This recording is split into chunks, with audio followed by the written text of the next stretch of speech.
Fascist সরকার বিদায় হয়েছে জন্য মনে করবেন যে মার বন্ধ হবে তা না।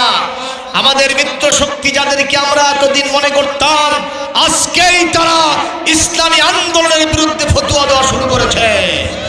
সব জায়গায় তারা ইসলামী আন্দোলনের নেতৃবৃন্দের বিরুদ্ধে চরিত্র হননমূলক বক্তব্য দিচ্ছে। আমরা মনে করি এরাই ঘাপটি মেরেছিল, যেরকম কথা ঠিক কিনা? সুতরাং ইসলামের রাস্তা মসৃণ নয়, এটা কণ্টকাকীর্ণ রাস্তা।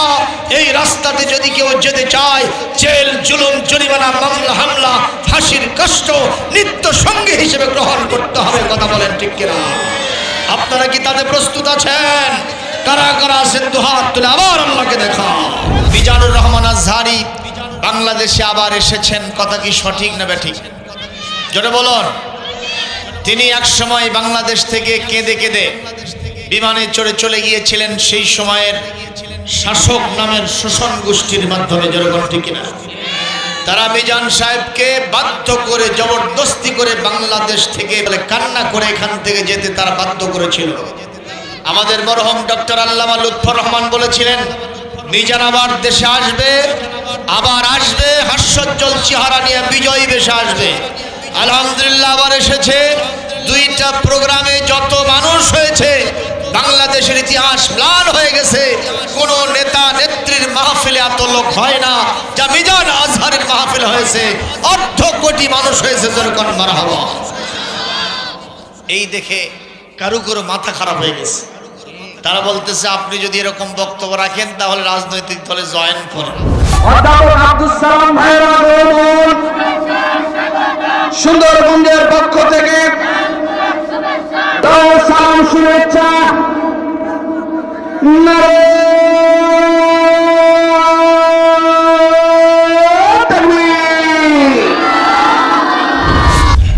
ونستعينه ونستغفره ونعوذ بالله من شرور أنفسنا ومن سيئات أعمالنا. من يهده الله فلا مضل له ومن يضلل فلا هادي له. ونشهد أن لا إله إلا الله وحده لا شريك له. ونشهد أن سيدنا وحبيبنا ومولانا محمدا عبده ورسوله الذي أرسله بالحق بشيرا ونذيرا.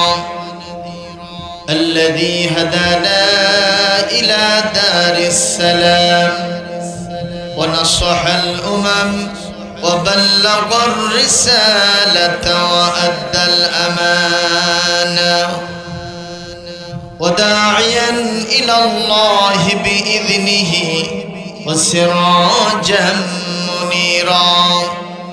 فقد قال الله تعالى في كلامه المجيد وفرقانه الحميد: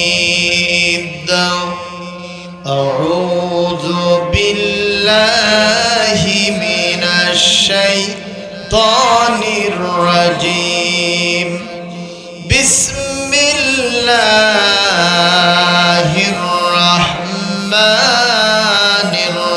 الرحيم.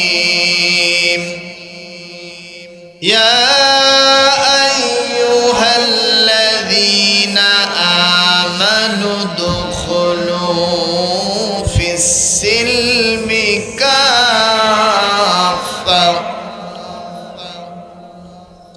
ولا تتبعوا خطوات الشيطان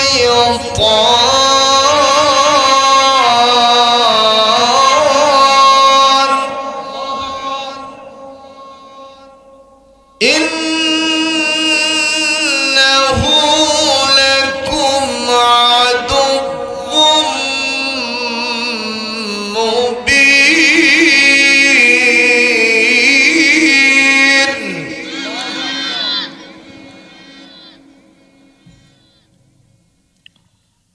ادخلوا في السلم كافة ولا تتبعوا تتبعوا خطوات الشيطان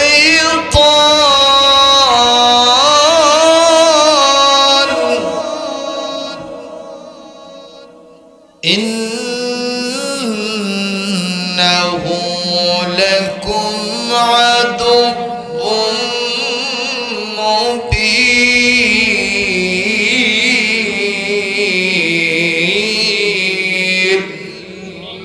صدق الله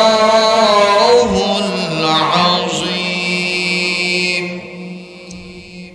وعن عباس بن عبد المطلب رضي الله تعالى عنه قال قال رسول الله صلى الله عليه وسلم ذاق طعم الإيمان من رضي بالله ربا وبالإسلام دينا وبمحمد صلى الله عليه وسلم نبيا ورسولا أو كما قال رسول الله صلى الله عليه وسلم.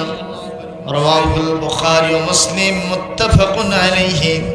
رواه الترمذي ومشكاة المصابيح. إن الله وملائكته يصلون على النبي يا أيها الذين آمنوا صلوا عليه وسلموا تسليما. اللهم صل على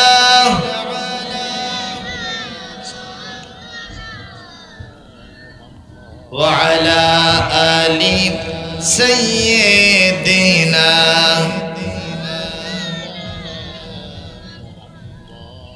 دعا إلى الله فالمستمسكون به مستمسكون بحبل غير منفصم.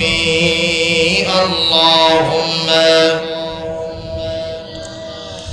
سيدنا مولانا محمد وعلى آل سيدنا মন আমার কাঁদে রে প্রাণ আমার কাঁদে রে যেতে সোনার মদিনায়। আপনাদের মন মদিনায় যেতে চায়? আমার সাথে মন আমার কাঁদে রে প্রাণ আমার কাঁদে রে যেতে সোনার মদিনায়। যে মদিনায় ঘুমিয়ে আছেন যে মদিনায় শুয়ে আছেন আমার প্রিয় নবী দুলাল আমেনা। মন আমার কাঁদে রে প্রাণ আমার কাঁদে রে যেতে সোনার মদিনায়। আল্লাহুম্মা সাল্লি আলা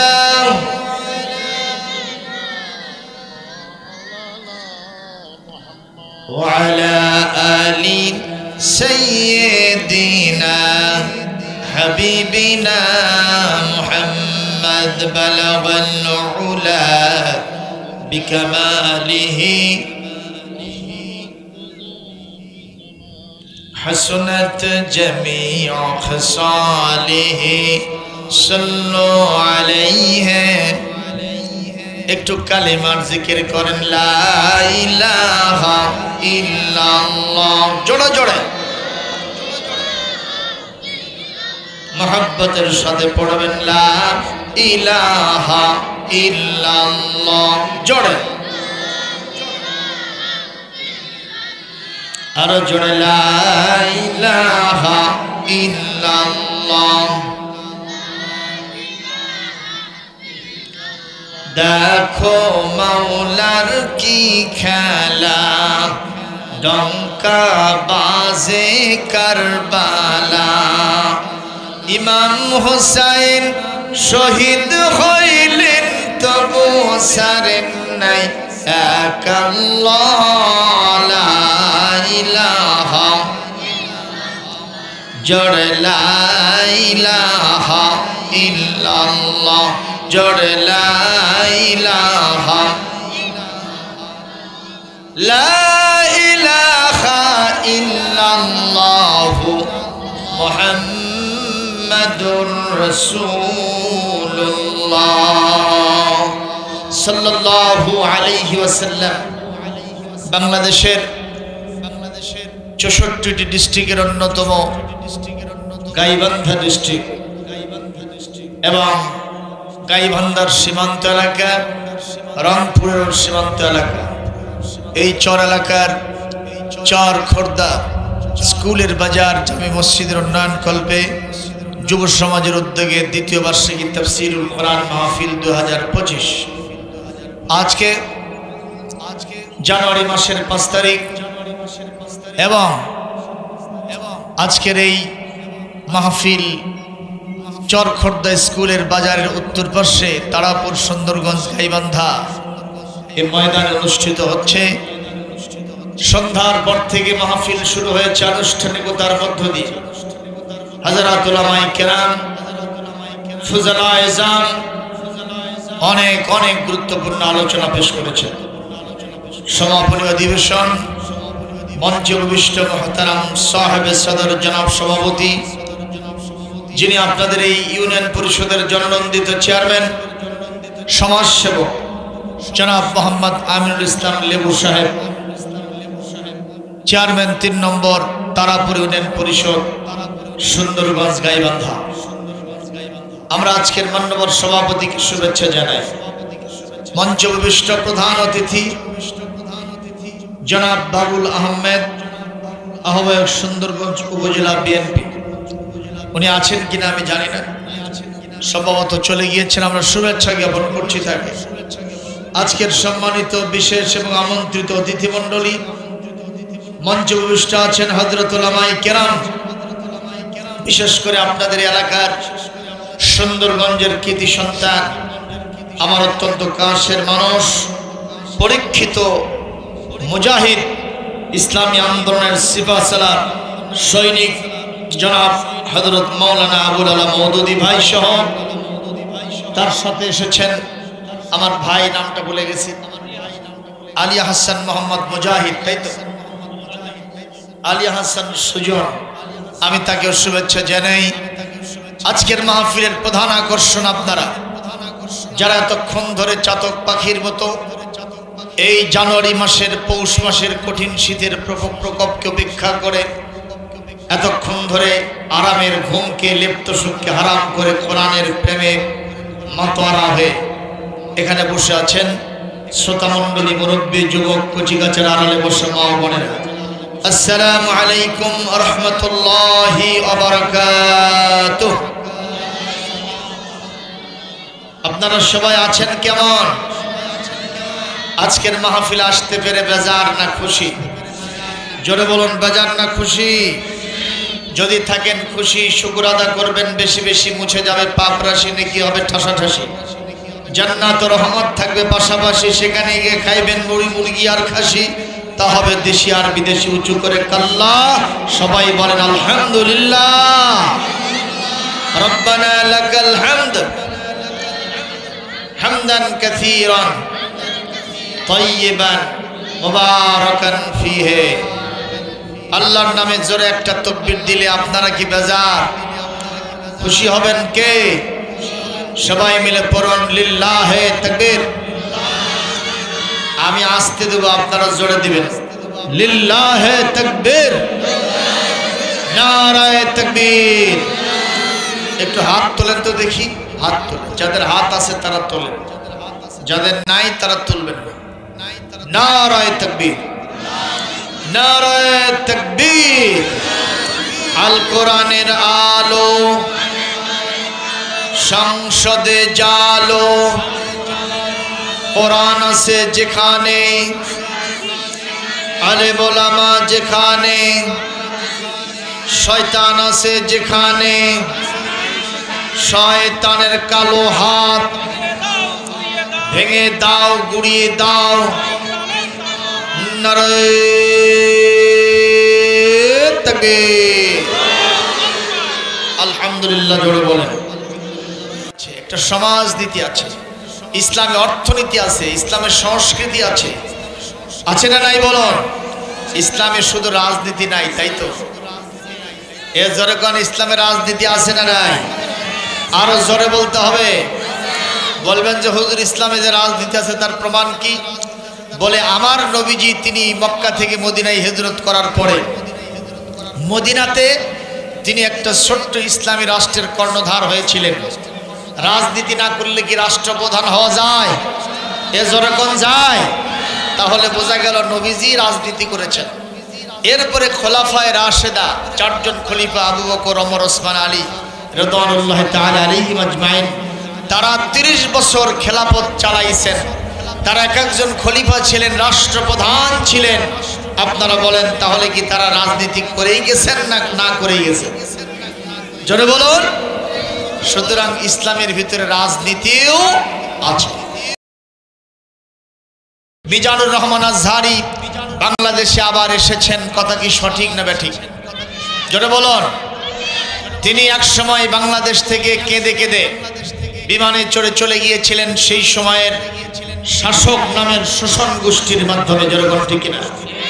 তারা মিজান সাহেবকে বাধ্য করে, জবরদস্তি করে বাংলাদেশ থেকে বলে কান্না করে এখান থেকে যেতে তারা বাধ্য করেছিল। আমাদের মরহুম ডক্টর আল্লামা লুৎফর রহমান বলেছিলেন মিজান আবার দেশে আসবে, আবার আসবে, হাস্যোজ্জ্বল চেহারা নিয়ে বিজয়ী বেশে আসবে। আলহামদুলিল্লাহ আবার এসেছে। 2টা প্রোগ্রামে যত মানুষ হয়েছে, বাংলাদেশের ইতিহাস ম্লান হয়ে গেছে। কোন নেতা নেত্রীর মাহফিলে এত লোক হয় না যা মিজান আজহারের মাহফিল হয়েছে। 1.5 কোটি মানুষ হয়েছে। যেরকম মারহাবা। এই দেখে কারো কারো মাথা খারাপ হয়ে গেছে। তারা বলতেছে আপনি যদি এরকম বক্তব্য রাখেন তাহলে রাজনৈতিক দলে জয়েন করেন। আপনারা কি বলেন ওনারা কি রাজনীতি বোঝে? ওনারা কি ইসলাম সম্পর্কে ধারণা রাখে? 4 খলিফার ইতিহাস, আমার সোনার নবীজির ইতিহাস, ওমর ইবনে আব্দুল আজিজ রহমাতুল্লাহ আলাইহির ইতিহাস, কারবালার বিয়োগান্তক ঘটনা যদি তারা পড়ে, অবশ্যই ইসলামের রাজনীতিকে সাপোর্ট করতে হবে। কথা বলেন ঠিক কিনা? অন্যান্য গতানুগতিক ধর্মের মতো ইসলাম নয়। Islam is the balance and complete code of life. Islam একটা পরিপূর্ণ ভারসাম্যপূর্ণ জীবন ব্যবস্থার নাম যেরকম করা হয়। যেরকম আল্লাহু আকবার। এরকম ইসলাম পেয়ে আপনারা খুশি না বাজা? পৃথিবীতে কোনো ধর্মের ভিতরে শান্তি নাই। একটা ছোট্ট ঘটনা বলি। আমেরিকা একটা ছেলে চাকরি প্রার্থনা করার জন্য ইন্টারভিউ বোর্ডে চলে গেছে। ইন্টারভিউ বোর্ডে গেছে চাকরি প্রার্থনার জন্য। তখন এক্সপার্ট যিনি ছিলেন, যিনি ইন্টারভিউ নিচ্ছিলেন, তিনি জিজ্ঞেস করলেন, oh my dear applicant, who is your father's name? এ আমার সম্মানিত চাকরি প্রার্থী, তুমি বলো তো তোমার পিতার নাম কি? যেই বলছে তোমার পিতার নাম কি, সঙ্গে সঙ্গে ও আমতা আমতা শুরু করছে। কারণ জীবনে কাগজপত্র যত নাম লিখছে সব তার মায়ের নাম, বাপের নাম এক জায়গাও লেখে নাই। এ পর্যন্ত বাপের পরিচয় জানে না। নাউজুবিল্লাহ। তখন উনি বলছে যে my dear expert, give me some time, আমাকে একটু সময় দেন। বাইরে গিয়া মায়ের কাছে ফোন দিছে, oh my dear mother, who is my father? ও মা, আমার বাপের নাম কি? মাও তখন উদ্দিশ বুদ্দিশ না পেয়ে আচমকা একজনের নাম বলে দিয়েছে।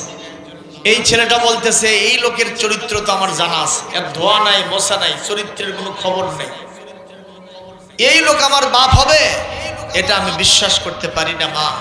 এই লোক বাপ এটা আমি কখনো মানি না। এ কথা যখন বলছে তখন মা আরেকজনের নাম বলছে। লক্ষণ কি ভালো না খারাপ? জনগণ ভালো না খারাপ?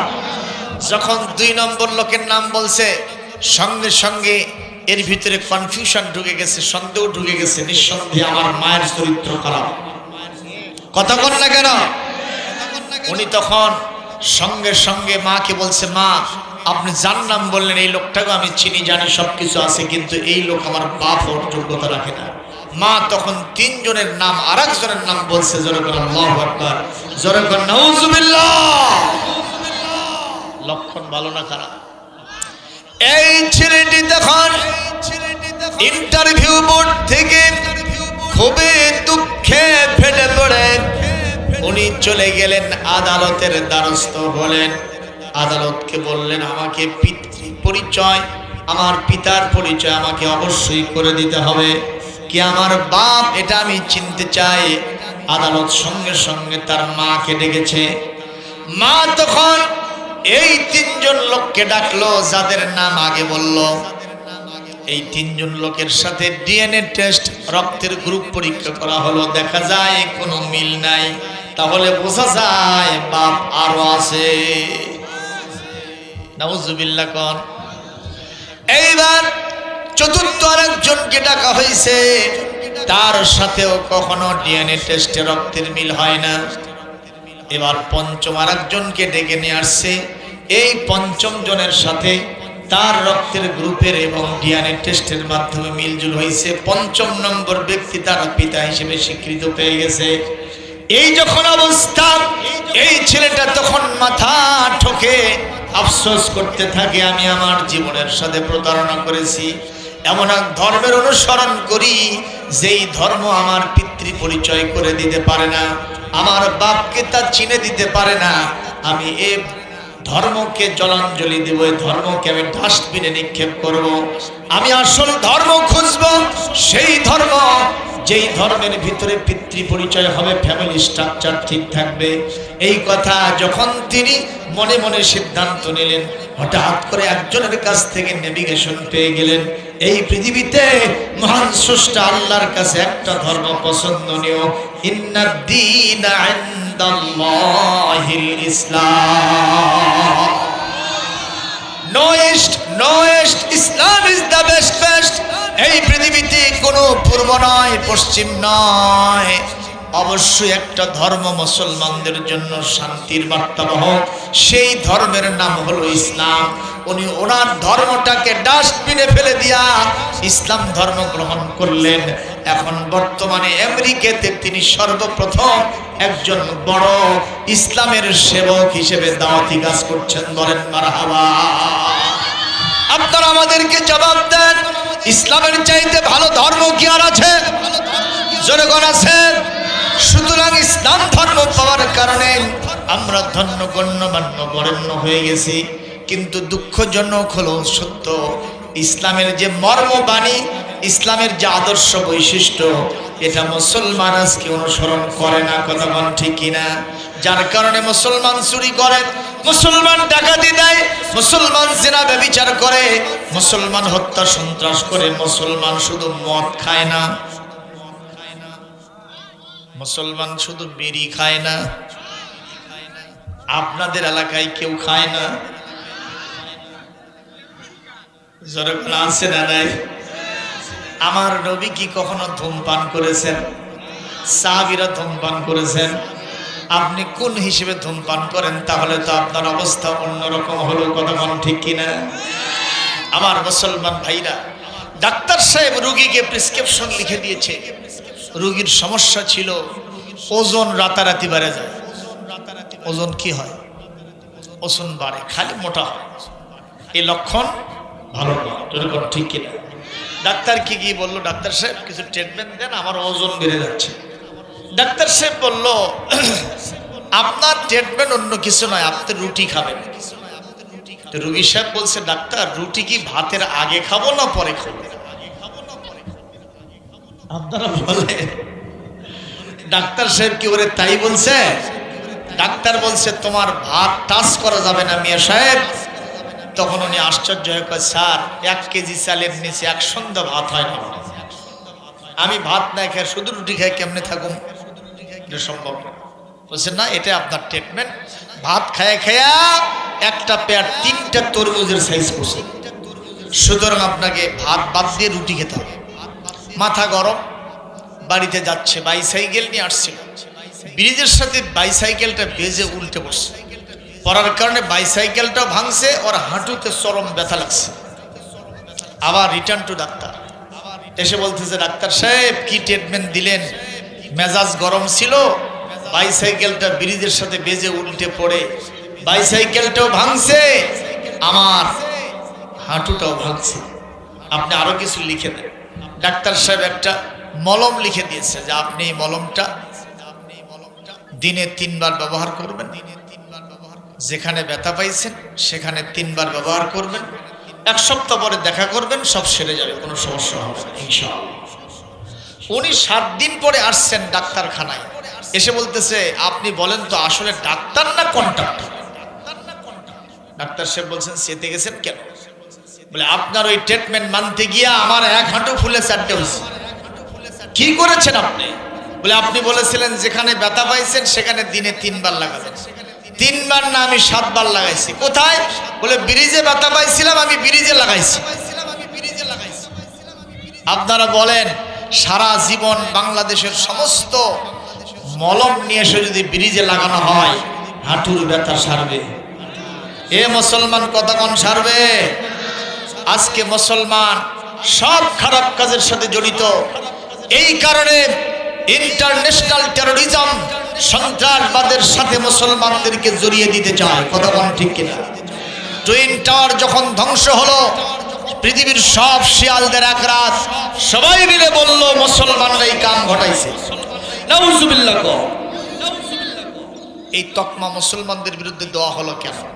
বলে মুসলমান যে সন্ত্রাস করে, আসলে মুসলমানদের সক্রিয়তা বৈশিষ্ট্য সন্ত্রাস করা নয়। মুসলমান ছিল শান্তির পক্ষে। জোরে বলুন কথা ঠিক না ঠিক? তাহলে ইসলামের এই নিয়ম নীতিগুলি যদি আমাদের জীবনে আমরা ফলো করতে পারি, মেনে চলতে পারি, পরিপূর্ণভাবে ইসলামের মধ্যে দাখিল হতে পারি, আমাদের জন্য শান্তি মুক্তি নিরাপত্তার ব্যবস্থা যিনি করবেন তিনি কে? জোরে বলুন তিনি কে? এই জন্য আল্লাহ পাক বলেন ইয়া আইয়ুহাল্লাযীনা আমানু দুখুলু ফিস-সিলমি কাফা।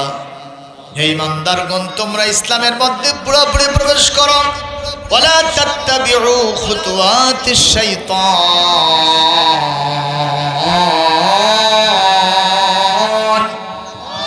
খবরদার শয়তানের অনুসরণ করো না, কারণ ইন্নাহু লাকুম আদুউম মুবিন। শয়তান হলো তোমাদের প্রকাশ্য শত্রু, সুতরাং শত্রুকে শত্রু হিসেবে গ্রহণ করতে হবে। যেরকম ঠিক কিনা? ও মুসলমান, শয়তানের কি কি পদাঙ্ক আছে আমি একটু ফাইন্ড আউট করব। কোরআনে কারীম সূরাতুল মায়েদার 90 নম্বর আয়াত আল্লাহ পাক বলেন ইন্নামাল খামরু ওয়াল মাইসিরু ওয়াল আনসাবু ওয়াল আজলামু রিজসুম মিন আমালিশ শাইতানি ফাজতানিবু লাআল্লাকুম তুফলিহুন। জোরে করে আল্লাহু আকবার। আল্লাহ রাব্বুল আলামিন বলেন মদ, জুয়া, আমাদের দেশে আছে না? মদ, জুয়া, পূজা এবং লটারি, এই সবগুলি হলো শয়তানের অপবিত্র কাজ। যদি দুনিয়া এবং আখিরাতে তোমরা সফল হতে চাও, এই সবগুলি শয়তানি কাজ জীবন থেকে বিদায় দিয়ে দাও। আপনারা বলেন আমার দেশে মুসলমান মদ খায় কিনা? খায় কিনা? অবশ্য গাইবান্ধা জেলার সুন্দরগঞ্জের মানুষেরা সুন্দর, এখানে কোনো মদ জুয়া চলে না। চলে চলে আমার এলাকায় দেখলাম গাছের সাথে একজন বাজে গেছে, বেজে বলতেছে এই সাইড দেন। বেজেছে কার সাথে? একটা বাস দাঁড়ায় আছে, গাড়ি এরকম মাথা দিয়ে ঠেলতেছে। তা আমি জিজ্ঞাসা করলাম ভাইজান খবর কি? এগুলো সব সমান। মানে ওর মাথার তার আউট হয়ে গেছে। যেরকম ঠিক কিনা? গভীর রাত্রি বাসায় ফিরছে, এসে বলতেছে মা মা মা দরজা খুলে দিই। অথচ ওর মা মরছে 14 বছর আগে। ওই ডাকে কার? বউকে ডাকতেছে। বউ কুলাতে না পেরে দরজা খুলে দিয়ে বলে ভালো মানুষ টের পাও না, আমি তোমার বউ না। খালা চুপ থাক। বউকে আবার খালা করে কয়। আপনারা বলেন কি খাইছে? খালি মদ না, ডাল খাইছে। ইয়াবা বাবা চাচা সেবন করছে। জোরে কোনো কথা ঠিক না ঠিক? আমার বাংলাদেশে এটা আছে না নাই? এটা যতক্ষণ বাংলাদেশের জমিনে কোরআন কায়েম হবে না, যতক্ষণ এই সমস্ত মদ, জুয়া, গাঁজা, ফেন্সিডিল, ইয়াবা, বাবা, সাসা দূর হবে না ততক্ষণ। কারণ কয়লা দিয়া ময়লা ধোয়া যায়, ময়লা ধুতে হলে ডিটারজেন্ট পাউডার, সাবান, সোডা লাগবে। যেই লোক নিজেই মদ খায়, যেই লোক নিজেই বিড়ি খায়, যেই লোক নিজেই গাঁজা খায়, কতক্ষণ, যেই লোক নিজেই জুয়া খেলে, যেই লোক নিজে লটারির সাথে জড়িত, যেই লোক পূজা পার্বণের সাথে জড়িত, এই লোকদেরকে দিয়ে আর কিছু হলে হতে পারে, মদ, জুয়া, গাঁজা, ফেন্সিডিল বাংলাদেশ থেকে দূর হবে না, হবে না, হবে না। এই জন্য পাঠাতে হবে আল্লাহর দ্বীনের সৈনিক আলেম ওলামাদেরকে। কথা বলেন না কেন? কোন আলেম কি জীবনে মদ খাইছে? কোন আলেম কি জীবনে পূজা করছে? কিন্তু যে নেতারা আমাদের 17 বছর ক্ষমতায় ছিল, তাদের দৃশ্য কি? তারা বলছিল ধর্ম যার যার, উৎসব সবার। বলছিল কিনা? এ কথা কি মানে নেওয়া যাবে? যদি তাই হয়, বিয়ে যার যার, বউ সবার, চলবে? ততক্ষণ চাকরি যার যার, বেতন সবার, জমি যার যার, আবাদ যার যার, ফসল সবার, চলবে? সুতরাং আল্লাহর কোরআনের বিধান অনুযায়ী লাকুম দীনুকুম ওয়ালিয়া দিন, ধর্ম যার যার, উৎসব তার তার। কথা বলেন। আর ওই নেতারা গিয়ে বলছিল ওই সমস্ত পূজা পার্বণে আপনাদের মূর্তির সামনে যে প্রসাদগুলো আছে, এগুলো দেখে আমার জিভেতে পানি আসছে। এইবার দুর্গা মাতা গজে চলে এসেছে, ফসল ভালো হবে বলছিলেন কিনা ওই সময়ের নেত্রী? আরো কি বলেছিল? আপনাদের দুর্গা মাতাকে বলবেন আমার জন্য যেন একটু দোয়া করে, যাতে আমি আগামী নির্বাচনে জনগণকে ধোকা দিয়ে বোকা বানায় দিনের ভোট রাতে করে আবার সংসদে যেতে পারে। কতক্ষণ বলছিল কিনা? তাহলে বোঝা যায় এরা খাঁটি মুসলমান না, এরা হলো মুশরিক। কথা বলেন। আপনাদের পাশে পঞ্চগড়ে একটা এমপি সাহেব আছে, উনি সংসদ, আবার দাড়িও আছে দেখলাম কালো করে, ওনার নামটা কি ভুলে গেছি। উনি জাতীয় সংসদে বলতেছে, মাননীয় স্পিকার, আজকে হুজুররা ধর্ম নিয়ে বাড়াবাড়ি করে, এটা ইসলামে কখনো জায়েজ নেই। মানে উনি বড় মুফতি সাজিছে। কথা কন না কেন? উনি বললেন আমার বাড়িতে এইসব বাড়াবাড়ি নাই স্যার। কি সেটা? বলে আমার একমাত্র ছেলে, আমি ভারতে বিয়ে করেছি, আমার পুত্রবধূ যখন বাপের বাড়ি যায় তখন পূজা করে, আর আমার বাড়িতে আসলে নামাজ পড়ে। জোরে বলেন সুবহানাল্লাহ, আর জোরে বলেন নাউজুবিল্লাহ। এইসব ধর্মনিরপেক্ষতাবাদীদেরকে আমরা কি আর দেখতে চাই? জোরে বলেন দেখতে চাই? অনেকে বলে আমি হিন্দু না মুসলমান না, তাহলে তুমি কি হিজড়া? হয় পুরুষ হওয়া না হয় মহিলা হওয়া, মাঝামাঝি সিস্টেম চলবে না। কথা কোন ঠিক না ঠিক? আপনারা কি হিন্দু না মুসলমান? হাত তুলে দেখান কারা কারা মুসলমান, দু হাত তুলে আল্লাহকে দেখাও। লিল্লাহে তাকবীর, লিল্লাহে তাকবীর। আল্লাহ রাব্বুল আলামিন সবাইকে কবুল করুন, জোরে বলে আমিন। ভাইরা আমার, এই পৃথিবীতে এই সব দূর করতে হলে অবশ্যই মদের সাথে, জুয়ার সাথে, পূজার সাথে, লটারির সাথে আমাদের সম্পর্ক রাখা যাবে, তাহলে ইসলামের মধ্যে আমরা পুরোপুরি থাকতে পারবো। কোরআনে কারীম সূরা আল বাকারার 85 নম্বর আয়াতের ভিতরে আল্লাহ পাক বলেন, আফাতুমিনুনা বিবাদিল কিতাবি ওয়া তাকফুরুনা বিবাদ ফামা জাযাউ মান ইয়াফআলু যালিকা মিনকুম ইল্লা খিzyun ফিল হায়াতিদ দুনিয়া ওয়া ইয়াওমাল কিয়ামাতি ইউরাদ্দুনা ইলা আশাদ্দিল আযাব। আল্লাহ রাব্বুল আলামিন মানে পৃথিবীতে আমার দ্বীন ইসলামের কোরআনের কিছু কিছু বিধানকে তোমরা ঈমান আনবা, মানবা, আর কিছু কিছু বিধানকে তোমরা অস্বীকার করবা। নামাজকে মেনে নিবা কিন্তু যাকাত মানবা না, যাকাতকে মানবা কিন্তু চোরের হাত কাটা বিধান মানবা না।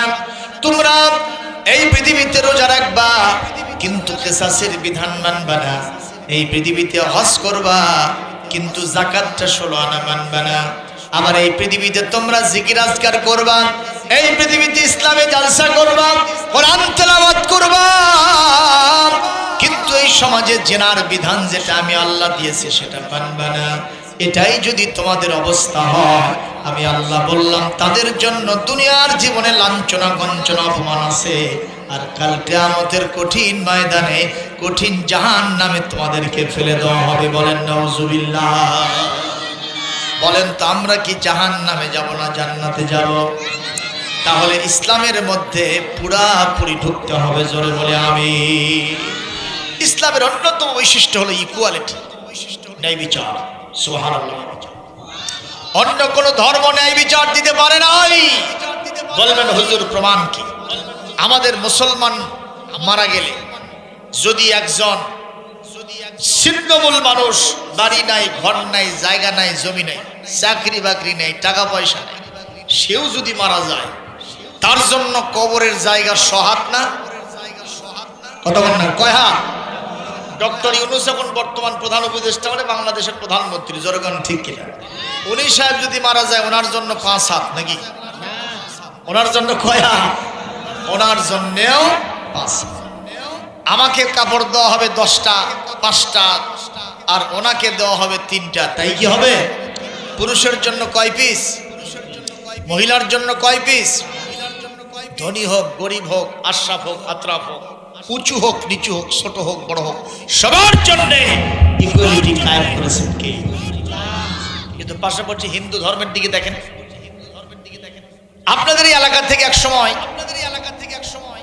একজন হিন্দুদের দেবতা মুসলমান হয়েছিল, যার নাম হলো আপনার দয়াল চাঁদ। আপনাদের এলাকায় ছিল কি? 60,000 হিন্দুদের তিনি নেতা ছিলেন, দয়াল চাঁদ। জরির পোশাক পরে মঞ্চে দাঁড়ায়া বক্তব্য দিত এবং একটা গান উনি বেশি বেশি বলতেন। আল্লাহ নামে নৌকা গড়, নবীর নামে পাল খাটাও, বিসমিল্লাহি বলে তুমি ফুলে তরি খুলে দাও। এটা উনি মাঝে মাঝে বলতেন। তো আমার এলাকায় গেল, আমার বসার সৌভাগ্য হলো তার সাথে। আমি বললাম, হুজুর আপনি হিন্দুদের দেবতা, অনেক কিছু প্রণাম পেতেন, অনেক হাদিয়া তোহফা পেতেন, ওইটা বাদ দিয়ে আপনি মুসলমান হইলেন কেন? উনি বলল, ভাইজান অনেকগুলো কারণ, তার ভিতরে 2টা কারণ তোমাকে বলতেছি। কি কি? 1 নম্বর কারণ হলো এই পৃথিবীতে হিন্দুদের ভিতরে কোনো ধোয়া মোছা নাই, কোনো পাক পবিত্রতা নাই। কথা কয় না? আল্লাহর কোরআন সাক্ষী, সূরা আত-তাওবা, ইন্নামাল মুশরিকুনা নাজাসুন। এই পৃথিবীতে মুশরিকরা হলো সবচেয়ে বেশি অপবিত্র। কথা বলেন ঠিক কিনা? আরো জোরে বলেন কথা ঠিক কিনা? প্রমাণ দিলেন যে আমি একদিন দেখি আমার দাদি আম্মা তুলসীর গাছ থেকে পানি পড়তেছে, সেই পানি নিয়ে এসে চুটকায় চুটকায় খাচ্ছে। আমি জিজ্ঞেস করলাম, দাদি খবর কি? ভাই ভাইয়া এই তুলসীর গাছের পানি খুব পবিত্র। আমি বললাম ভালো কথা। একদিন দেখি মিস্টার ডিওজি সাহেব, মানে ডগ, ডগ মানে কি আপনাদের দেশে? পা আলোক করে কাম সারলো। আমি দেখলাম কিছুক্ষণ পর আমার দাদির ওখানে একটা বাটি ধরে ওইটা নিয়ে এসে আরো বেশি মজা করে খায়। আমি বললাম, দাদি খবর কি? কয় ভাই গতকাল খেয়েছে, আজকের টেস্ট বেশি। বলে আমি সেই দিন বুঝেছি এই ধর্মের ভিতরে কোনো পাক পবিত্রতা। আমাদের পার্শ্ববর্তী দেশে ওই জাতীয় লোকেরা বেশি না কম? আমি দেখলাম ওনাদের যারা গুরু ব্রাহ্মণ, গরুর গোবরগুলো সব গুলে গুলে ওটা দিয়ে গোসল করতেছে। আপনারা দেখছেন কিনা? গাভী প্রসাব করতেছে, গাভীর প্রসাব নিয়ে এসে সুটকে সুটকে খাইতেছে। এগুলো কি পবিত্র? এটা অপবিত্র। এটা 1 নম্বর বৈশিষ্ট্য। 2 নম্বর বৈশিষ্ট্য হলো উনি বললেন, ভাই রে, আবার হিন্দু ধর্মের ভিতরে দেখলাম একজন বড়লোক মানুষ মারা গেল, তার বেটা বেটি, তার আত্মীয় স্বজন সবাই মিলে তাকে লাশটাকে কবর দেওয়া লাগে নাকি?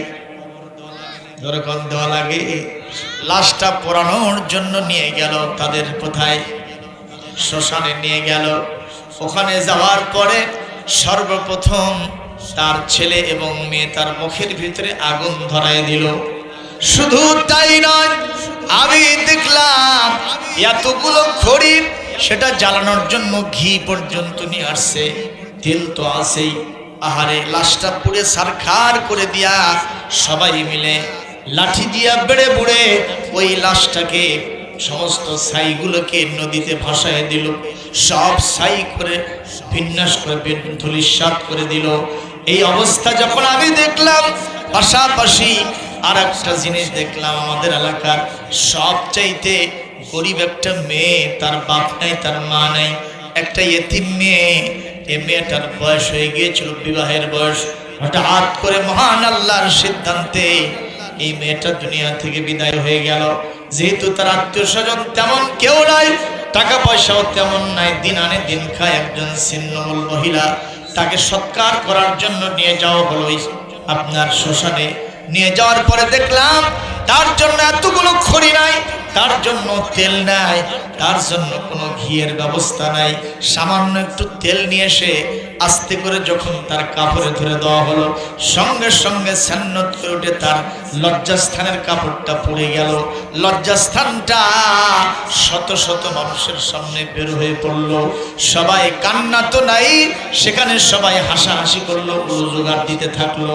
আমি সেই দিন বুঝেছি, হিন্দু ধর্মে অন্য কিছু থাকলেও হিন্দু ধর্মের মধ্যে কোনো ন্যায় বিচার না। জোরে কোন কথা ঠিক না বেঠিক? কিন্তু মুসলমান ধর্মের ব্যাপারে কি? কবর দেওয়া পুড়ে কি ফেলতে হবে? লাশ পুড়ে ফেলতে হবে? নদীতে ভেসে দিতে হবে? বন জঙ্গলে ফেলে দিতে হবে? বাটির ভিতরে পোঁত দিতে হবে? না, কবর খুঁড়তে হবে। বলবেন হুজুর দলিল? কোরআনে কারীম সূরা আবাসের ভিতরে আল্লাহ পাক বলেন, সুম্মা আমাতাহু ফাআকবারাহু। যখন কোন মুসলমানকে আমি আল্লাহ মৃত্যু দিব, তোমরা তাকে ওই সব করে লাশটা নষ্ট করবে না, বরং সম্মানের সাথে গোসল দিয়া, আতর সুরমা মাখায়া, পাতলা সাদা কাপড়ের কাপড় তার শরীরে পড়ায় দিয়া, জানাজার মাধ্যমে তার জন্য দোয়া কালাম করে চারজন মানুষ কাঁধে নিয়া পালকিতে উঠায়া কবরের ভিতরে সম্মানের সাথে দাফন করবে। আর বলবে, বিসমিল্লাহি ওয়া আলা মিল্লাতি রাসূলিল্লাহ, আল্লাহর নামে তোমাকে আবার সেই রাসূলের দলে উঠায় দিয়ে গেলাম। বলেন, তাহলে মুসলমান ধর্ম ভালো না ওগুলো ভালো? ইসলাম ভালো না ওইগুলো ভালো? আপনারা কি তাহলে ইসলামের পক্ষে আছেন? ন্যায় বিচার কেমন জিনিস আল্লাহ রাব্বুল আলামিন কোরআনে কারীমের বারবার ইরশাদ করেছেন। আল্লাহ পাক বলেন, ওয়াইদা হাকামতুম বাইনান নাসি আন তাহকুমু বিল আদল ইন্নাল্লাহা নি'মা ইয়া'iযুকুম বিহি ইন্নাল্লাহা কানা সামিআন বাসীরা। জোরে বলুন আল্লাহু আকবার। আল্লাহ বলেন, যখন তোমরা বিচার ফয়সালা করবা, 100 কে তেল আর 100 কে লবণ বেচবে না, দাড়ি পাল্টা এরকম করবা না, বরং সমান সমান করবা। সুবহানাল্লাহ। কয় বিশ্বনবী আমার নিজের জীবনে দেখায় দিয়েছেন কি দেন নাই? নবীজির জীবনে একটা ছোট্ট ঘটনার মাধ্যমে ইসলামের ন্যায় বিচারের দৃষ্টান্তটা কি একটু দেখায় দেবো। আপনাদের কষ্ট হচ্ছে? আলোচনা কি চলবে? আমি তো 15 মিনিটের কথা বলছিলাম, এখন দেখছি আধা ঘন্টার বেশি হয়ে গেছে। আপনারা কি আর কিছু সময় থাকবেন? দেখি কারা কারা থাকবেন না। হাত উঠছে কেন? এবার হাত তোলেন, কে কে থাকবেন? দেখেন তো কাদের হাত ওঠেনি, চিনে রাখেন। এরা হলো স্বৈরাচারের দোষর, ফ্যাসিস্ট সরকারের এরা অন্তরঙ্গ বন্ধু। দেখি হাত তোলেন কারা কারা শেষ পর্যন্ত থাকবেন। একটা তাকবীর দিতে হবে জোরে সোরে, লিল্লাহে তাকবীর, লিল্লাহে তাকবীর। আল কোরআনের আলো সংসদে জালো, কোরআন আছে যেখানে সুদ ঘুষ যেখানে, জেনা ব্যভিচার যেখানে, চুরি ডাকাতি যেখানে, মদ জুয়া যেখানে, খিচড়ি পোলা যেখানে। কি খবর? খিচড়ি পোলায় থাকবেন তাই না? আপনাদের আছে নাকি? আছে? খিচুড়ি আছে, রেডি করেন, তাড়াতাড়ি নিয়ে আসেন, গরম গরম খাওয়াতে হবে। প্রিয় উপস্থিতি, আল্লাহর নবী সাল্লাল্লাহু আলাইহি ওয়াসাল্লামের জীবন থেকে একটা ছোট্ট ঘটনা শুনবেন আপনারা। আল্লাহর নবী একদিন হযরত বেলালকে বললেন, বেলাল তুমি একটু আজান দাও। হযরত বেলাল আজান দিলেন। বেলাল কি দিলেন? জোরে বলুন। বেলালের পরিচয় কি? উনি মুয়াজ্জিন। সুবহানাল্লাহ। কম মুয়াজ্জিনের মর্যাদা বেশি না কম? কিন্তু বাংলাদেশে কি সবচেয়ে বেতন কম যার, তিনি কে? মুয়াজ্জিনই আছে তার। কত কম ঠিক কিনা? মুয়াজ্জিনের বেতন গ্রাম বাংলায় 3000 টাকার বেশি নাই। 2500 টাকা না? আমি একজনকে জিজ্ঞেস করলাম কত পান, কয় 3000 টাকা। তো ভাই সবকিছু আপডেট আছে তো? কয় হুজুর মাত্র 6 মাস বাকি। 3000 টাকা বেতন, 6 মাস বাকি। যদি বাংলাদেশে কোনোদিন ইসলাম কায়েম হয়, মুয়াজ্জিনের বেতন একজন সরকারি ফার্স্ট ক্লাস অফিসারের মতো করে দেওয়া হবে। মিনিমাম 50,000 টাকা বেতন হবে একটা মুয়াজ্জিনের। কথা কন না কেন? তখন ডিসির বেটায় মুয়াজ্জিন হওয়ার জন্য পাগল হয়ে যাবে। আর আজকাল ডিসি তো দূরের কথা, ওসি তো দূরের কথা, একটা সিপাহী র্যাঙ্কে চাকরি করে পুলিশের বাহিনীর লোক, তার বেটাও মুয়াজ্জিনি করতে চায় না। কথা কন না কেন? অথচ হাদিসে আসছে আল মুয়াজ্জিনুনা আতওয়ালান নাস ইয়াউমাল কিয়ামাতি আনাকা, কিয়ামতের কঠিন ময়দানে মুয়াজ্জিনদের ঘাড় সবচেয়ে লম্বা হবে। সুবহানাল্লাহ বলবেন না? আরো জোরে বলেন। সুতরাং মুয়াজ্জিন হওয়ার দরকার আছে না নাই?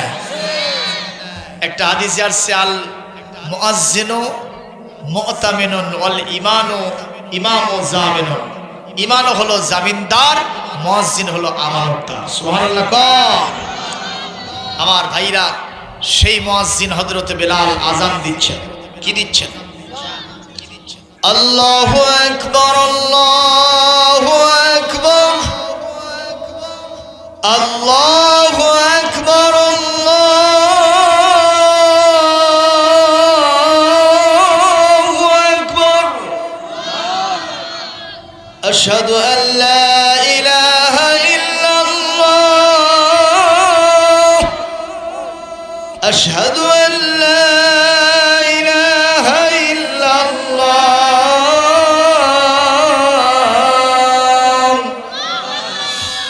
আশহাদু আন্না মুহাম্মাদার রাসূলুল্লাহ, আশহাদু আন্না মুহাম্মাদার রাসূলুল্লাহ।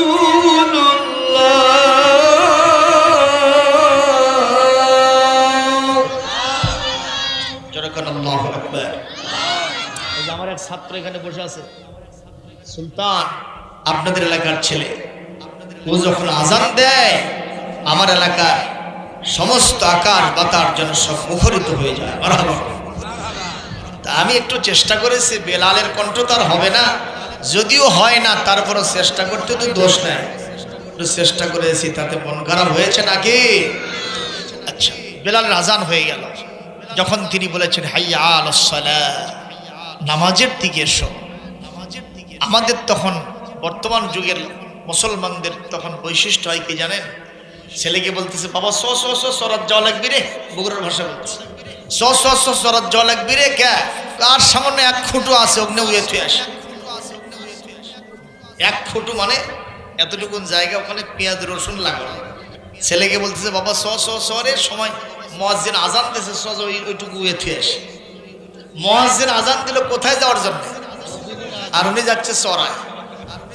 এই উল্টা পাল্টা কারবার আমাদের দেশে আছে না? না। উল্টা কারবার করে সিধা ফল পাওয়া যাবে। একজন লোক কানা বদনা নিয়ে পায়খানায় ঢুকছে, যেরকম কি বল, দেখে পানিগুলো সব পড়ে যায়। তো চিন্তা করলো পানি যেহেতু পড়ে যাচ্ছে, পায়খানা করার আগে শুষে নি, মানে কাজে লাগাইতেছে।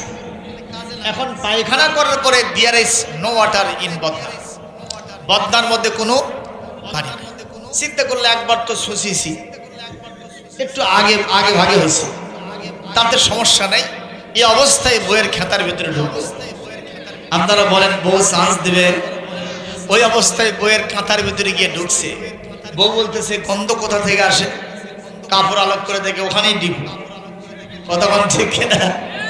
বউ বলতেছে তুমি স্বামী না, তুমি বড় আসামি। কান ধরে উঠাই দিছে। চিন্তা করলো এই যে কি এলাকা, এটা চর খোর্দা মাহফিলে গিয়ে বসে বসে, এখানে এসে যদি উনি বসে, ওই গন্ধ আসে না গেছে? আপনারা কি ওকে চান্স দিবেন?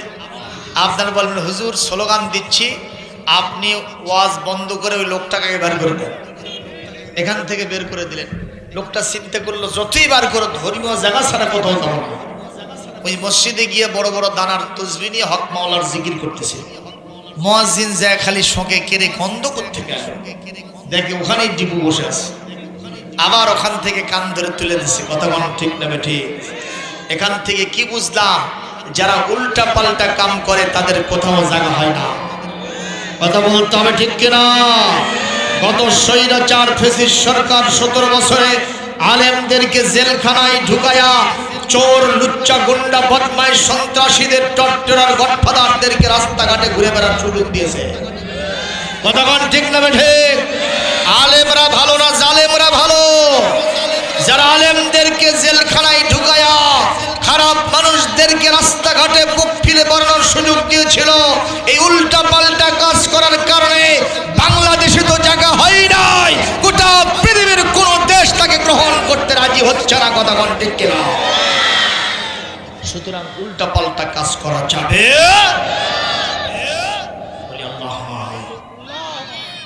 আজান দিলে যাব কোথায়? জোরে কর, আরো জোরে। নামাজকে বলো না কাজ আছে, কাজকে বলো আমার নামাজ আছে। বলেন নামাজকে বলো না কাজ আছে, কাজকে বলো আমার নামাজ আছে। নামাজ বিহীন পড়ো পারে, কি জবাব দেবে আল্লাহর কাছে? ঠিক কিনা? কেমন করে ঘুমাও তুমি, কেমন করে ঘুমাও তুমি, ফজর করে কাজা। এমন তো হতে পারে জহরে জানাজা তোমার, জহরে জানাজা। সুতরাং ফজর পড়ার দরকার আছে না? আমি হুজুর যদি আপনাদেরকে আরো 1 ঘন্টা পরে ছেড়ে দেই, ফজর তো দূরের কথা, আপনারা জহরও ধরতে পারবেন না। এমন নাক দেখে ঘুম পারবে। আমাদের দেশের কালচার হলো নাম আতর আলী, সারা খালি গন্ধ। ঠিক কিনা? নাম ফজর আলী, 10টার আগে ঘুম থেকে ওঠে না। আছে না নাই? কম নাম দিয়ে কোনো কাম নাই, কামটাই হলো আসল। জোরে কোনো কথা ঠিক কিনা? আল্লাহ নবীর নির্দেশে বেলাল আজান দিলেন। পঙ্গপালের মতো মুসল্লিগণ মসজিদে নববীতে এসে বসে পড়লেন। আল্লাহ নবী সবাইকে নিয়ে 2 রাকাত নামাজ পড়লেন। কয় রাকাত? মেবি হতে পারে এটা ফজরের সালাত। আল্লাহু আকবার। আল্লাহ নবী সাহাবীদের সামনে দাঁড়ায় বললেন, আমি তোমাদের উদ্দেশ্যে আজকে একটা বক্তৃতা দেব, তোমরা কি আমার বক্তৃতা শুনবে? তোমাকে বলিনি বাবা, রাসূলুল্লাহ সাহাবীদেরকে বলছে, আপনারা কি সেই বক্তৃতা শুনবেন? বলেন আমিন। আল্লাহর নবী বললেন, সাহাবীরা আমি তোমাদের উদ্দেশ্যে বক্তৃতা দিব, তোমরা কি শুনবা? সাহাবীরা বললেন, হুজুর বালা। আরবিতে নাম মানেও হ্যাঁ, বালা মানেও হ্যাঁ। দুইটার ভিতরে ফারাক আছে, পার্থক্য আছে, ডিফারেন্স, ডিসটেন্স আছে। সেটা কি? নাম মানে শুধু হ্যাঁ, আর বালা মানে হোয়াই নট। কেন বক্তৃতা দিবেন না সেটাই বলেন। আপনার বক্তৃতা আমরা শুনব, আপনার বক্তৃতা আমরা মানব।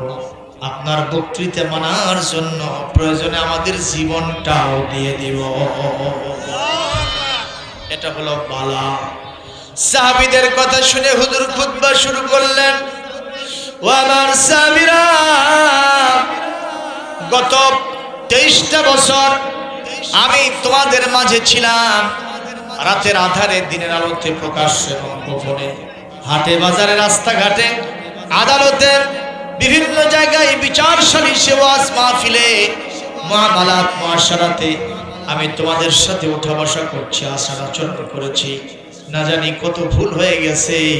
যদি কারোর প্রতি কোনো অবিচার করে থাকি, অবিচার যদি করে থাকি, জুলুম তন্ত্র কায়েম করে থাকি, আজকে আমার শেষ ভাষণ। আমি হয়তো আজকের দিনের পরেই মেম্বারে দাঁড়ায় আর ভাষণ দিতে পারবো না। আমি তোমাদেরকে অধিকার দিলাম, পৃথিবীতে আল্লাহ আমাকে ন্যায় বিচার কায়েম করার জন্য পাঠাইছেন। যদি আমার বিরুদ্ধে কারো কোনো অভিযোগ থাকে দায়ের করবা। আমি নবীজি আজকে ন্যায় বিচার কায়েম করে গোটা বিশ্বের সামনে দৃষ্টান্ত স্থাপন করব। বলেন তো, নবীর বিরুদ্ধে কারো কোনো অভিযোগ আছে? আপনাদের আছে? নবী যা করে গেছেন আমাদের জন্য, বিশ্বের সকল মুসলমান যদি তাদের কলিজাটা কেটে বিশ্ব নবীর কদম মোবারকে রেখে দেয়, রাসূলুল্লাহর ঋণ শোধ হবে না। ঠিক কিনা বলেন? সেই নবীকে আপনারা ভালোবাসেন কি বাসেন না?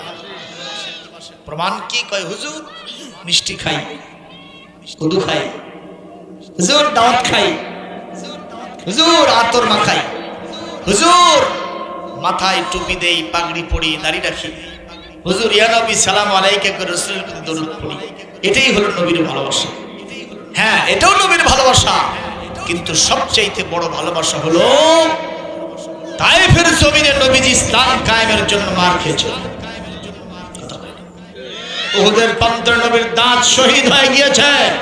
শাবে আবু তালিবের ভিতরে বিশ্ব নবী 3 বছর অর্ধাহারে অনাহারে জেল খেটেছেন। কতক্ষণ ঠিক কিনা? সুতরাং রাসূলুল্লাহর সব সুন্নত আমরা মানব, কিন্তু মার খাওয়ার সুন্নত মানব না, সেটা কখনো হবে না। জোরে বলেন কথা ঠিক কিনা? বলবেন হুজুর আমরা তো মার খাওয়ার জন্য প্রস্তুত, কিন্তু মার আসে না কেন? আপনি মারের জায়গা তো জানিনি। কতক্ষণ ঠিক কিনা? ফ্যাসিস্ট সরকার বিদায় হয়েছে জন্য মনে করবেন যে মার বন্ধ হবে, তা না। আমাদের মিত্র শক্তি যাদেরকে আমরা এতদিন মনে করতাম, আজকেই তারা ইসলামী আন্দোলনের বিরুদ্ধে ফতোয়া দেওয়া শুরু করেছে। সব জায়গায় তারা ইসলামী আন্দোলনের নেতৃবৃন্দের বিরুদ্ধে চরিত্র হননমূলক বক্তব্য দিচ্ছে। আমরা মনে করি এরাই খাপটি মেরেছিল। জোরে কোন কথা ঠিক কিনা? সুতরাং ইসলামের রাস্তা মসৃণ নয়, এটা কণ্টকাকীর্ণ রাস্তা। এই রাস্তাতে যদি কেউ যেতে চায়, জেল, জুলুম, জরিমানা, মামলা, হামলা, ফাঁসির কষ্ট নিত্য সঙ্গী হিসেবে গ্রহণ করতে হবে। কথা বলেন ঠিক কিনা? আপনারা কি তাতে প্রস্তুত আছেন? কারা কারা আছেন দুহাত তুলে আবার আল্লাহকে দেখা। না ভালো করে দেন তো বিদ্যাল লোক এলাকায় নেয়। লিল্লাহে তাকবীর, নারায়ে তাকবীর, নারায়ে তাকবীর। আমার নেতা, তোমার নেতা বিশ্বনবী মুস্তাফা জিহাদ জিহাদ জিহাদ চাই, জিহাদ করে বাঁচতে চাই। নারায়ে তাকবীর। কষ্ট হচ্ছে। নবীজি বললেন, আল্লাহর নবী যখন বললেন এটা আমার বিদায় ভাষণ, এই কথা শুনে সাহাবীরা সবাই ফুপিয়ে ফুপিয়ে কাঁদতেছে। তাহলে তো আমরা নবী থেকে বঞ্চিত হব, নবীর পিছনে নামাজ পড়ার যে মজা সেটা আমরা পাবো না। কথা কোন ঠিক কিনা? সাহাবীদের কান্না দেখে নবীজি বললেন, লিমাযা তাবকুন, তোমরা কান্দো কেন? বলি ইয়া রাসূলুল্লাহ আপনি কেন বললেন বিদায় ভাষণ? বিদায় কথাটা বেদনা বিধুর। আল্লাহর নবী আপনি যদি না থাকেন আমাদের সবকিছু তো চলে যাবে। ইয়া রাসূলুল্লাহ আপনার পিছনে নামাজ পড়তে পারবো না, এটা আমাদের বড় চিন্তা। হুজুর বললেন চিন্তা করা লাগবে না, কান্না করা লাগবে না, আমি রাসূল একটা ঘোষণা দিচ্ছি, শোনো, আল উলামাউ ওয়ারাসাতুল আম্বিয়া। আমার পরে আমার কোরআন সুন্নাহর নিরিখে যারা ইলম অর্জন করবে তারা হবে আলেম। এই আলেমরা হলো আমি নবীর উত্তরসূরি। আলেমদের পিছনে যদি নামাজ পড়ো মনে করবা নবীর পিছনেই যেন নামাজ পড়তেছি। সুতরাং আলেমদের মর্যাদা বেশি না কম? আল্লাহ নিজে বলেন, ইয়ারফাইল্লাহুল্লাযীনা আমানু মিনকুম ওয়াল্লাযীনা উতুল ইলমা দারাজাত। সূরা মুজাদালার 11 নম্বর আয়াত আল্লাহ পাক বলেন, এই পৃথিবীতে দুই শ্রেণীর মর্যাদা আমি আকাশ পর্যন্ত বাড়িয়ে দিয়েছি। এক নম্বর হলো আমি ইমানদারদেরকে স্পেশাল মর্যাদা দিয়ে মর্যাদা বাড়িয়ে দিয়েছি। আর দুই নম্বর যাদেরকে আমি কোরআন সুন্নাহর জ্ঞান দান করেছি সেই সমস্ত আলেমদের মর্যাদা আকাশ পর্যন্ত আমি বাড়িয়ে দিয়েছি। সুবহানাল্লাহ। সুতরাং আলেমকে ঘৃণা করব না ভালোবাসবো? কথা কন না কেন? কিছু লোক আছে আলেমক দেখলে খালি চোখ গরম করে, আছে না নাই? ওই মাসাঙে বসে, মাছ আপনার টং বলেন না মাসাং বলেন, যেখানে বসে তেলতলা গোয়েন্দারি করে, ওই জায়গার নাম কি? ওই হুজুরের দিক দিয়া বাইসাইকেল নিয়ে মোটর সাইকেল নিয়ে যাচ্ছে, ওর সঙ্গে সঙ্গে চোখ টিপি দিয়ে বলছে, গেল গেল। কে গেল রে? যে আলেম তোর মার বিয়ে না পড়লে তোর জন্ম হয় নাই। কথা কন না কেন?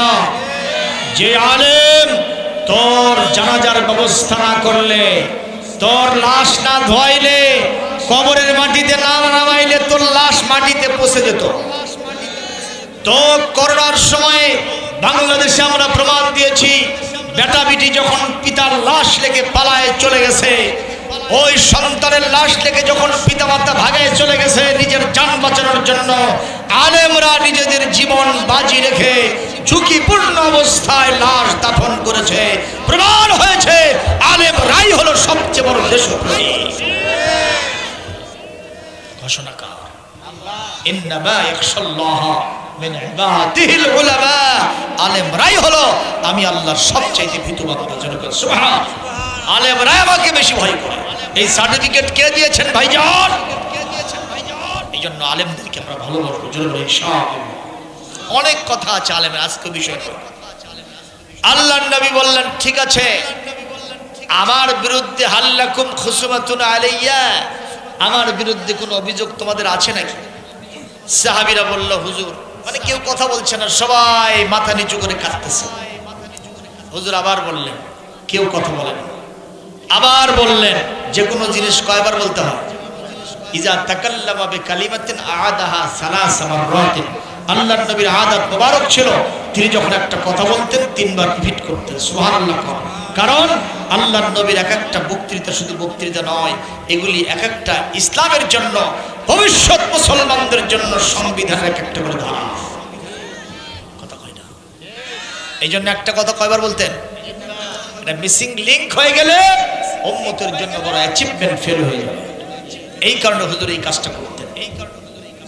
সেই রাসূলের বাণীগুলো নিবৃত্তে কাটতেছে, ইমানদাররা তাকিয়েও দেখে না রাসূলের কোন কোন কথা আছে আর কোন কোন কথা নাই। নবীজির ওই কথা কইয়া, নবীজির ওই কথা কইয়া সবাই কান্দে, কিন্তু নবীর সমাজ গড়ার কাজে শত দ্বন্দ্ব মনে বাজে। ঠিক না? নবীর নামে গড়াগড়ি, নবীর নামে দরদ পড়ি, নবীর নামে গড়াগড়ি, নবীর নামে গড়াগড়ি মসজিদের ভিতরে, বাইরে তারে মানতে না রে সংসার ও সমাজে। তিনি হলেন আল্লাহ রাসূল এমন ঠিকই সাজে, কিন্তু নবীর সমাজ গড়ার কাজে শত দ্বন্দ্ব মনে বাজে। ঠিক না? নবীজির আদর্শ ভালো, নবীর কথা শুনতে ভালো, বক্তৃতার বিবৃতিতে সবাই বলতে পারে সে আদর্শে ব্যক্তি জীবন রাষ্ট্র গড়ার কাজে পিত্ত জলের স্যাঁত করে, পিত্ত জলের স্যাঁত করে বকে আজে বাজে, কিন্তু নবীর সমাজ গড়ার কাজে শত দ্বন্দ্ব বনে বাজে। ঠিক কিনা? কি জোরে বলুন কথা, ঠিক কিনা? হুজুর বললেন, আমার বিরুদ্ধে তোমাদের কোন অভিযোগ আছে নাকি রে? শরম করো না, লজ্জা করো না। আমি নবীকে শুধু দুনিয়ায় ভালো রাখবা তা হবে না, যদি কিছু থাকে বলো, সংশোধন করব, বিচার ফায়সালা ন্যায় ভিত্তিক করব, এর মাধ্যমে আখিরাতেও আমি ভালো থাকতে চাইবো। যেরকম মারহাবা। সাহাবীদের ভিতরে কেউ যখন দাঁড়ান না, মাঝখান থেকে একজন সাহাবী ছায়ার মতো আস্তে করে দাঁড়ায় যান। সাহাবীরা তাকায় দেখেন কে কে রে, কে কে।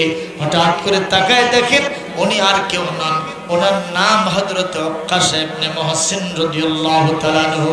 হুজুর বললেন, ইয়া ওয়াক্কাশ হাল্লাকা আলাইয়া খুসুমাতুন, হে ওয়াক্কাশ আমার বিরুদ্ধে তোমার কি কোনো অভিযোগ আছে নাকি? ওয়াক্কাশ বলল, নাম ইয়া রাসূলুল্লাহ, আপনার বিরুদ্ধে আমার একটা অভিযোগ আছে। সাহাবীরা এই কথা শোনার সাথে সাথে ওনাকে হাতে পায়ে ধরেছেন। ওয়াক্কাশ রে, নবীর বিরুদ্ধে কোনো অভিযোগ দায়ের করা যাবে না, তোমার দুনিয়া আখিরাত সব বরবাদ হয়ে যাবে। সুতরাং যদি কিছু থেকেও থাকে আল্লাহর রাস্তায় মাফ করে দাও, নবীর বিরুদ্ধে কোনো মামলা দায়ের করা উচিত না। জোরে কোন কথা, ঠিক কিনা? ওয়াক্কাশ যখন কিছুতেই শোনে না, আল্লাহর নবী বললেন, সাহাবীরা ডিস্টার্ব করো না, ডিস্টার্ব করো না, আমার ওয়াক্কাশকে আমার কাছে আসতে দাও, আমি একটু ন্যায় বিচার করব। হুজুর সাল্লাল্লাহু আলাইহি সাল্লাম ওয়াক্কাশকে বললেন, বাবা বলো তো তোমার কি অভিযোগ আমার বিরুদ্ধে? ওয়াক্কাশ বলছেন, হুজুর আজ থেকে কয়েক বছর আগের ঘটনা, আপনার নির্দেশে আমরা যুদ্ধ করার জন্য যাচ্ছিলাম, আপনার বাহনটা, আপনার ঘোড়াটা আমাদের সবার আগে ছিল, ঠিক আপনার ঘোড়ার পিছনে আমার ঘোড়াটা ছিল। হঠাৎ করে রাস্তায় যাইতে যাইতে কি যে হলো, আপনার ঘোড়াটা থমকে দাঁড়ায় গেল। এই সুযোগে আপনাকে ক্রস করে আমার ঘোড়াটার সামনে যেতে নিল, আপনি সহ্য করলেন না, আপনার হাতে থাকা একটা ছুরি পান্টি দিয়ে আপনি এত জোরে আঘাত করলেন। আমি জানি না আঘাতটা আমার বাহনকে করেছেন না আমাকে করেছেন, বাহনকে লাগলো না, ওই আঘাতটা আমার পাজরে এত জোরে লাগলো। আজ কত বছর পেরিয়ে গেছে, এই কথা আমি কাউকে বলি নাই। আপনার আঘাতের কারণে আমি জর্জরিত, আমি আহত অবস্থায় কাতরাইতেছি, আমি এই পীড়া বহন করতেছি। ইয়া রাসূলুল্লাহ, ইয়া হাবিবাল্লাহ, আজকে যেহেতু আপনি ন্যায় বিচার কায়েমের কথা বলছেন, আপনি প্রতিশোধ নেওয়ার ক্ষমতা দেবেন, আপনি আজকে আমাকে সেই ক্ষমতা দেন, আর ওই শরীরটা আমার হাতের ভিতরে দিয়ে দেন, আপনার পাজরে ওইভাবে আঘাত দিয়ে আমি প্রতিশোধ নিয়ে নিব। জোরে কোন নাউজুবিল্লাহ। যেই সাহাবীকে নবীজি কোলে কাখে মানুষ করেছেন, এক একজনকে লোহার কলই বানাইছেন। জোরে কোন ঠিক কিনা?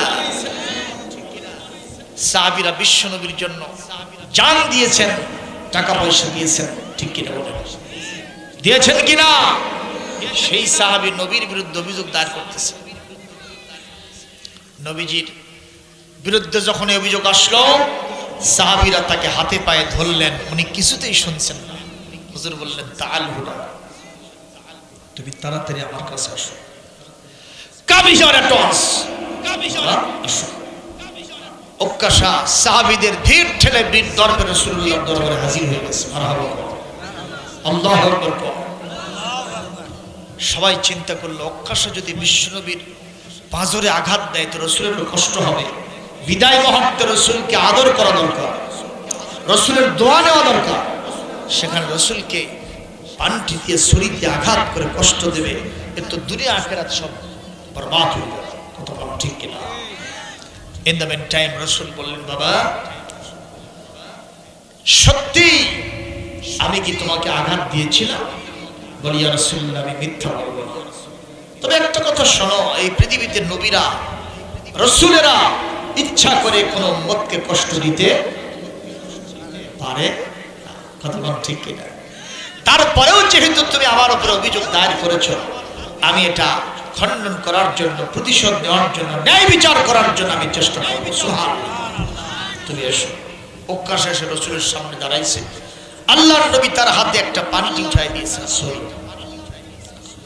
রাসূলুল্লাহর সেই ছড়িটা হাতের ভিতর নিয়ে বলছেন, ইয়া রাসূলুল্লাহ, ইয়া হাবিবাল্লাহ, আমি এই ছড়িটা আদ্যপান্ত পর্যবেক্ষণ করে দেখতেছি, এই ছড়ি আর সেই দিনকার ছড়ি এক নয়, এই পানটি আর সেই পানটি এক নয়। যদি আপনি 100 ভাগ আদালত ইনসাফ কায়েম করতে চান, ওই দিনে যে ছড়ি আর পানটিটা আপনার হাতে ছিল ওইটাই দিতে হবে। জোরে করে আল্লাহু আকবার। হুজুর বললেন, ওকাশা, তুমি যতই বেড়া জালে আমাকে আবদ্ধ করো না কেন, শর্ত দাও না কেন, আমি তোমাকে ন্যায় বিচার করার জন্য সুযোগ দিয়ে দিব। ওকাশা, দাঁড়াও। আমার মন বলছে সেই দিনকার ছড়িটা আমার মা, আমার কলিজার টুকরা তুল্য খাতুনে জান্নাত ফাতেমার কাছে আছে। সুবহানাল্লাহ। বেলাল, ইযহাব ইলা বাইতে ফাতেমা, তুমি দাঁড়াও, ফাতেমার বাড়িতে যাও, ওই ছড়িটা নিয়ে আসো। বাবা, কথা কি শুনতেছেন? শেষ করে দেবো ভাইরা, আর একটু চলবে? সর্বনাশ, এখন তো 1টা বেজে যাবে। আমার আগামীকাল মাদ্রাসা আছে।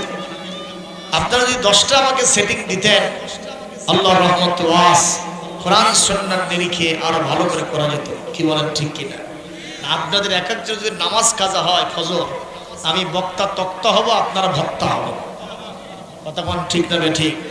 সুতরাং যা বলছে এইটুকুই থাক।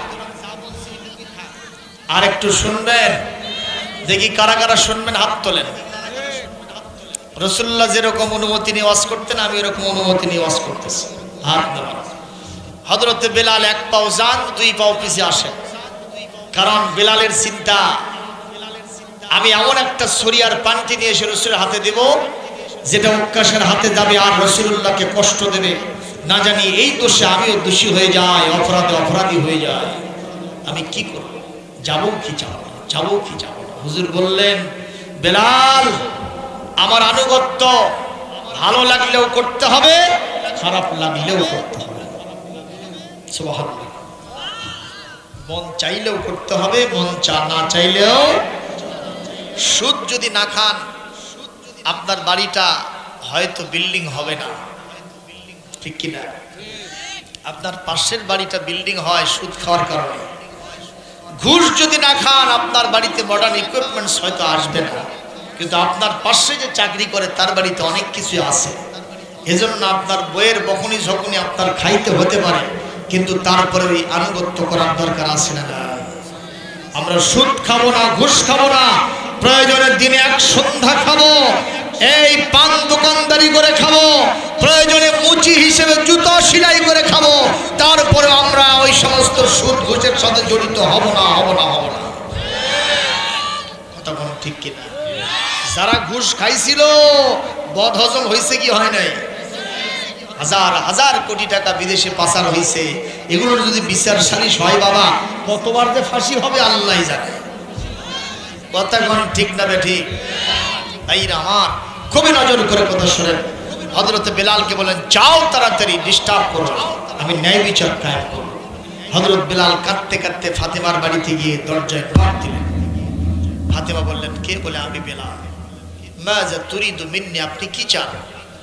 বলে, মসজিদে নববীতে বিশ্বনবী বিদায়ী ভাষণ দিচ্ছেন, তুমিও তো যাবে সেখানে? বলে, হ্যাঁ যাবো, আমিও যাবো। যে ওই যে তোমার কাছে রাসূলুল্লাহর একটা ছড়িয়ার পানটি আছে? বলে, হ্যাঁ আছে তো। এটার কি প্রয়োজন? বলে, একজন সাহাবী, তাকে নাকি রাসূল এই ছড়ি দিয়ে আঘাত দিয়েছিলেন, সেই সাহাবী রাসূলুল্লাহ আবার পাঁজরে আঘাত দিয়ে কষ্ট দিয়া প্রতিশোধ দেবে। ফাতেমার কান্নার কে বন্ধ করে? আল্লাহু আকবার। ফাতেমার কান্নার কেউ বন্ধ করতে পারে না।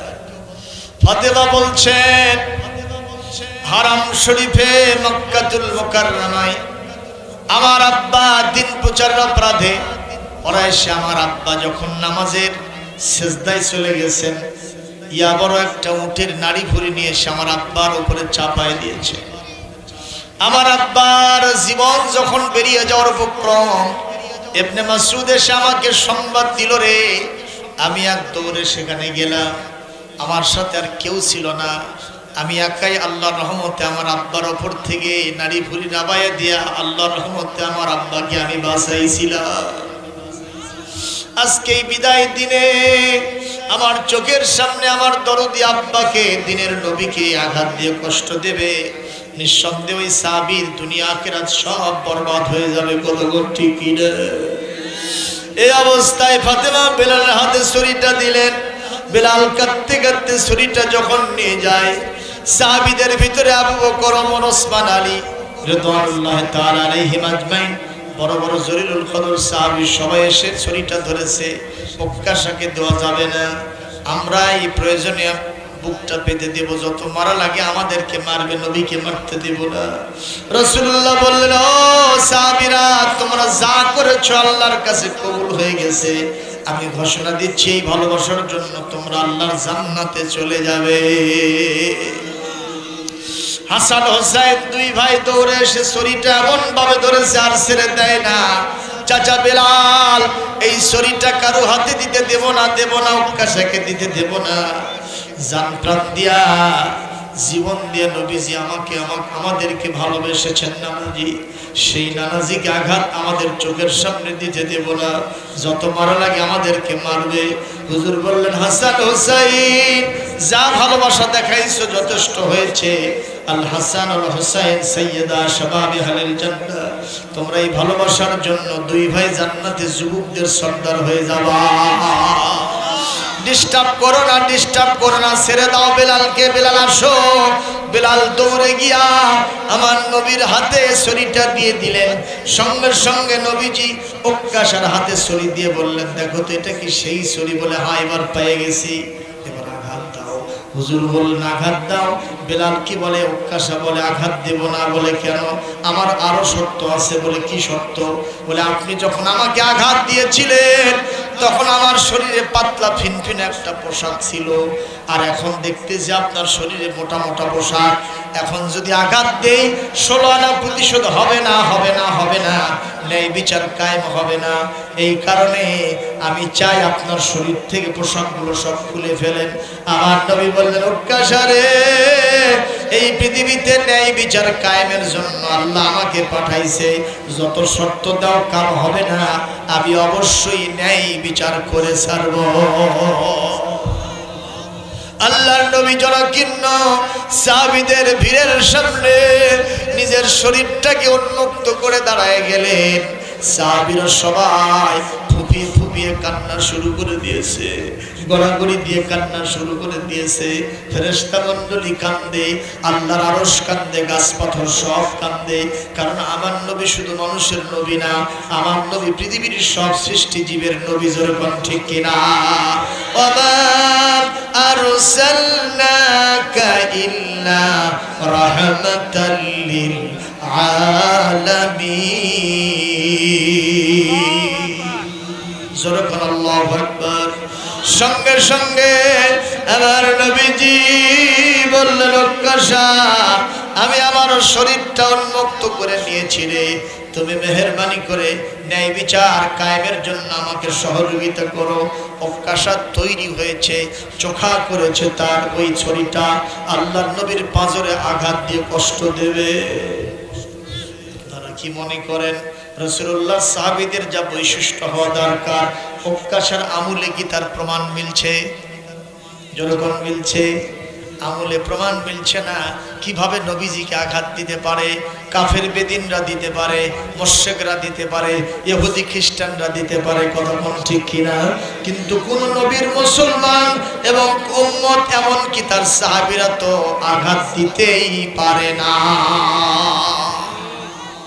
ঠিক কিনা ভাই? ঠিক কিনা ভাই? এই কারণে আমার নবীজি সাল্লাল্লাহু আলাইহি সাল্লাম দাঁড়িয়ে গেলেন। উক্কাশা এক পা দু পা করে আল্লাহর নবীর সামনে গিয়া নিজের হাতের ছড়িটা হুত্তি করে ফেলে দিয়া আমার নবীকে বুকের সাথে জড়িয়ে নিয়া নবীজির মোহরে নবুয়ত বুকে মুখে চুমু খাইতে লাগলেন। আর বললেন, ইয়া রাসূলুল্লাহ, ইয়া হাবিবাল্লাহ, আপনি কেমনি নবুয়তে একটা চুমু দিলাম, আপনার নবুয়তি শরীরের সাথে আমার শরীরটা মিলাই নিলাম, যাতে আল্লাহ আমার জাহান্নামের আগুন হারাম করে দেয়। লিল্লাহে তাকবীর, লিল্লাহে তাকবীর। আল কোরআনের আলো, আমার নেতা তোমার নেতা, নারায়ে তাকবীর। আলহামদুলিল্লাহ, জোরে বলুন আলহামদুলিল্লাহ। প্রিয় উপস্থিতি, সেই নবীকে ভালোবাসতে হবে জীবন দিয়ে, অর্থ দিয়ে, সময় দিয়ে, শ্রম দিয়ে, চিন্তা চেতনা দিয়ে। রাসূলুল্লাহ আদর্শ কোরআনের বিধানে জমিনে প্রতিষ্ঠা করার মাধ্যমে যেরকম ঠিক না ঠিক, সেই ইসলামের ন্যায় নীতি আদর্শ যদি এই পৃথিবীতে প্রতিষ্ঠা করতে চায়, ইসলামী আন্দোলনের শরীক হওয়ার কোনো বিকল্প। দেখেন নেতা কারে বলে, নেতার মতো নেতা যখন পাই না কোথাও খুঁজে, কাঁদি শুধু কাঁদি হায়রে এই দুটি চোখ বুজে, তখন তোমার শরণ আমায় দেয় যে সান্ত্বনা। রাসূল আমার কাজে কর্মের অনুপ্রেরণা, রাসূল আমার ভালোবাসা, রাসূল আমার আলো আশা, রাসূল আমার প্রেম বিরহের মূল আলোচনা, রাসূল আমার কাজে কর্মের অনুপ্রেরণা। জোরে বলেন মারহাবা। সুতরাং রাসূলুল্লাহর ভালোবাসা প্রকাশা যেরকম দেখাইছেন, আমরা কি নবীকে ওরকম সামনে পাবো? নবীর ভালোবাসা দিতে হলে নবীর যে আদর্শ, এটা কায়েম করতে হবে।